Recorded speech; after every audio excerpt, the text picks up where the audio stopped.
এগুলা করা যাবে না। বিশ্বনবী সাল্লাল্লাহু আর এমনি রেখে দেন, এমনি থেকে যাবে। তাদেরকে স্মুথলি ব্যবহার করতে হবে, কারণ আল্লাহ পাক তাদেরকে এইভাবে সৃষ্টি করে দিয়েছেন। এজন্য কি করতে হবে? তাদের সাথে ঝগড়া করা যাবে না, তাদের সাথে কোমল আচরণ করো। 3 নম্বর হলো সেক্সুয়াল ডিজায়ার ফুলফিল করতে হবে, এটা স্বামীর দায়িত্ব। সেক্সুয়াল ডিজায়ার অনেকে ছুটির সময় হয় যে ছুটি যায় না, 6 মাস হলো ছুটি যায় না, ছুটি পাওনা আছে যায় না, বাড়িতে একটু কথা বলে না, খবর নাই, ফোন নাই, যোগাযোগ নাই। সেই ব্যক্তি বাড়িতে না গেলে কি করবে? পরকীয়া করবে, অন্যায় কাজে লিপ্ত হবে, ছুটির সময় ছুটে যাবে। এজন্য বলা হয়েছে, এটা সবাই আমরা বুঝি, এজন্য এটা সংক্ষেপে বিশেষ করে দিলাম। 4 নম্বর হলো স্ত্রীর ব্যক্তিগত বৈধ কাজে স্বাধীনতা দিতে হবে। স্ত্রীর ব্যক্তিগত বৈধ কাজে, স্ত্রী বলে যে আমি কাঁথা সেলাই শিখবো, স্বামী বলে না, কাঁথা সেলাই শেখানো যাবে না, তুমি কম্পিউটার শিখবা। দেখছেন? স্ত্রী বলে আমি রান্নার রেসিপি শিখবো, না, সে বলে ল্যাঙ্গুয়েজ শিখতে হবে। এই নিয়ে তর্ক বিতর্ক আছে না নাই বলেন? বলা হয় যে হালাল যেগুলো আছে, বৈধ যেগুলো আছে, এগুলো শিখতে চাই, তাকে স্বাধীনতা দিতে হবে। আপনার কাছে বিয়ে বসেছে, এজন্য পরাধীনে তার জিনজিরে আবদ্ধ থাকবে, বিষয়টা এরকম নয়। তারপরে বলা হয়েছে স্ত্রীর কাজের প্রশংসা করবে। আমরা কিন্তু স্ত্রীর কাজে প্রশংসা করি না, মানুষের কাজের প্রশংসা করি। আপনি স্ত্রীর কাজের প্রশংসা করবেন, আর আমরা বলি তুমি ভালো না, তোমার মা ভালো না, তোমার বাপ ভালো না, তোমার 14 গোষ্ঠী খারাপ। সেই ব্যক্তি আপনাকে ভালোবাসবে? কথা বলেন, ভালোবাসবে? তার প্রশংসা করে রাখবে। তুমি তোমার রান্না ভালো, তুমি সুন্দর, তুমি সুন্দরী, তুমি অনন্যা, তুমি সুস্নিগ্ধা, তুমি সুকাশিনী, তুমি সুবাসিনী, বর্ষা, হরিণের মতো ডাগর ডাগর চোখ দুটি তোমার, এইভাবে প্রশংসা করেন, দেখবে খুশি হয়ে যাবে। একদিন আপনি রান্নার প্রশংসা করেন, রান্নার তরকারি হচ্ছে অল্প, আপনি যে ভালোভাবে প্রশংসা করেন, দেখবেন যে আয়সা আরেক পেয়ালা তরকারি সে হাজির। 10,000 টাকা দিয়ে খুশিটা করতে পারবেন না। আমরা কিন্তু এটা করি না। আর এই কাজটা কিন্তু করতে গেলে একটু খেয়াল, সেন্সিটিভ ভাবে করতে হবে। কিভাবে? আজকে জুমার পরে গিয়ে প্রশংসা করবেন, এক ওয়াজ শোনার পরে গল্পটা মনে হয়েছে যে আজকে স্ত্রীর খানার প্রশংসা করবো, গিয়ে খাবার খাচ্ছে আর মুসকি মুসকি হাসে। এই অবস্থায় বলে সবসময় আজকে খাবার খাচ্ছে, মুসকি মুসকি হাসো কেন? বলে তোমার রান্নাটা না অসাধারণ হয়েছে, চমৎকার হয়েছে। বলে তাই?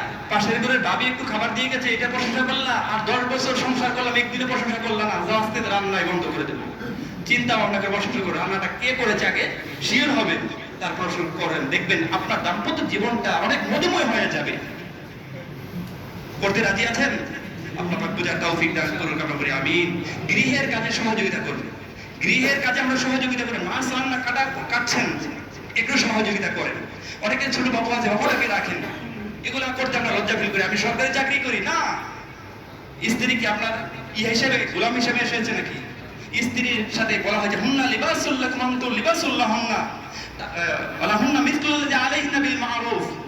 তার যেমন অধিকার আছে আপনার উপর, এবং আপনারও তার উপরে সেই অধিকার আছে, কাউকে আল্লাহ পাক বেশি বাড়িয়ে দেন নাই। তারপর বলা হয় যে হালাল এন্টারটেইনমেন্ট করতে হবে, বিনোদন হালাল। বিনোদন অনেকে মনে করে হারাম, না, হালাল এন্টারটেইনমেন্ট, হারাম এন্টারটেইনমেন্ট। যেটা হালাল আছে এই বিনোদন করে। বিশ্বনবী সাল্লাল্লাহু আলাইহি সাল্লাম কি করেছিলেন? আম্মা জান আয়েশার সাথে দৌড় প্রতিযোগিতা করেছিলেন। আবার কি করেছিলেন? ঈদের দিনে হাফসি সাহাবীদের তীর প্রতিযোগিতার মধ্যে স্বামী স্ত্রী গিয়ে খেলা উপভোগ করেছিলেন। এগুলো আমরা কি করেছি? স্ত্রীকে আবদ্ধ রাখার চেষ্টা করি। আবার এমনটা করা যাবে না, বলে যে আজকে আমার বয়ফ্রেন্ডের সাথে আজকে সফরে যাব, দেওয়া যাবে? আজকে বয়ফ্রেন্ডের সাথে সিনেমা দেখতে যাব, এটা দেওয়া যাবে? এটা দেওয়া যাবে না, খেয়াল রাখতে হবে। তারপর স্ত্রীর মতামতের গুরুত্ব দিতে হবে। আপনি বাজারে যান, আপনার যা মনে হয় তাই নিয়ে আসেন। স্ত্রীর তো একটা মত অভিমত আছে, তাকে জিজ্ঞাসা করে তোমার কি লাগবে, বলা যাবে না? তাকে একটু প্রায়োরিটি দেন, গুরুত্ব দেন। আপনি গুরুত্ব দিন, নিজে গরু দিতে মনে চাই, খাসি দিতে মনে চাই, আপনার যা মনে হয় তাই নিয়ে আসবেন। এজন্য স্ত্রীর মতামতের গুরুত্ব দিতে হবে, এটা স্বামীর দায়িত্ব। 9 নম্বর হলো একসাথে জীবন কাটানোর মাধ্যমে ভালোবাসা প্রকাশ করতে হবে। যদি সুযোগ থাকে এখানে ফ্যামিলি রাখার চেষ্টা করবো আমরা, আর যদি না পারি বাড়িতেও ছুটির সময় যথার সময় যাওয়ার চেষ্টা করবো, তারপরে দাম্পত্য জীবনটা মধুময় হবে। তারপরে বলা হয়েছে 10 নম্বর হলো স্ত্রীর জন্য দোয়া করা। আমরা কি স্ত্রীর জন্য দোয়া করি?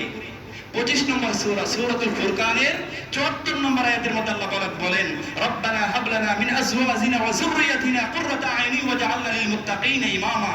হে আল্লাহ, আমাকে এমন একটা স্ত্রী দেন, এমন সন্তান দেন যাদের দিকে তাকালে প্রশান্তি নির্ভর হয়ে যাবে, প্রশান্তি লাভ করতে পারবো। আল্লাহ পাক আমাদের সকলকে বুঝার তৌফিক দান করুক। হাযা মা ইনদি ওয়া লা ইলমা ইল্লাল্লাহ আলাইহি তাওয়াক্কালতু ওয়া ইলাইহি উনীব।